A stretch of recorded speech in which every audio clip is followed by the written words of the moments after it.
শেখ হাসিনা অথবা আওয়ামী সরকার যুগে যুগে উদ্দেশ্য প্রণোদিতভাবে ক্ষমতা হারানোর ভয় কিংবা তাদের ক্ষমতা টিকিয়ে রাখার জন্য বিভিন্ন সময় বিভিন্ন গণহত্যা কিংবা জেনোসাইড করেছিল।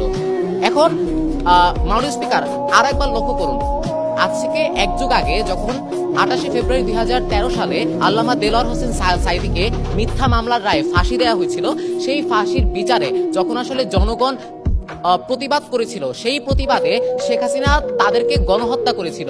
খালেদা জিয়া তখন বিরোধী দলীয় নেতা ছিল, সে এই গণহত্যাকে জেনোসাইড হিসেবে প্রচার করেছিল।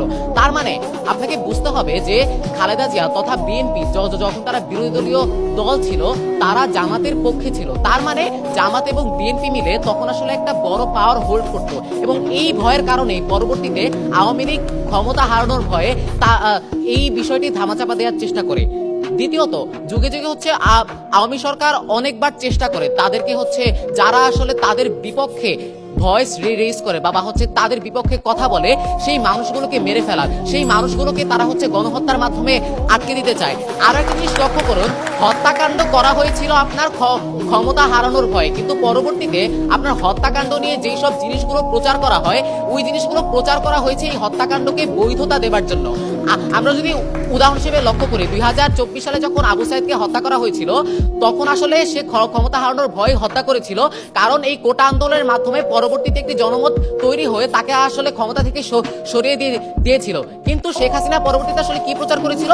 শেখ হাসিনা পরবর্তীতে প্রচার করেছিল এটি জামাত ইসলামীর দ্বারা সংগঠিত একটি গণহত্যা। তার মানে আপনার যেই গণহত্যাগুলো আদিকাল থেকে হয়ে আসতেছে, ওই গণহত্যাগুলো আসলে ক্ষমতা হারানোর ভয়ে করা হয়েছিল, কিন্তু আপনার পরবর্তীতে যেই সব কথাবার্তা বলার চেষ্টা করে তারা বা জঙ্গির কথা বলে, সেগুলোকে বৈধতা দেবার জন্য করা হয়েছিল।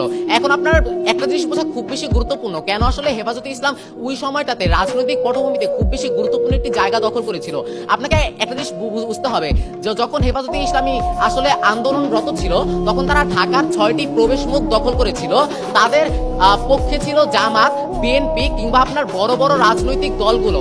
আওয়ামী লীগ তখন আসলে এই সংখ্যাটাই করেছিল, যদি তারা এই 3-4টা বড় বড় রাজনৈতিক দল যদি একত্রিত হয়ে যায়, তাহলে এটা আমার জন্য ভবিষ্যতে বিপদ।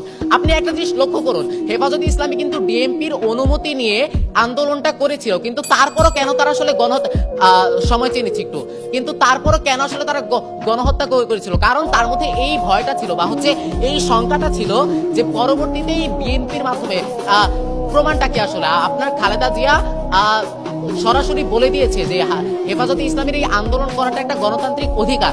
আপনার বিএনপি ছিল, জামাত ছিল এবং হেফাজতে ইসলামীর আপনার হাজার হাজার তরুণ ছিল যারা আসলে জান দিতেও পরোয়া করে না।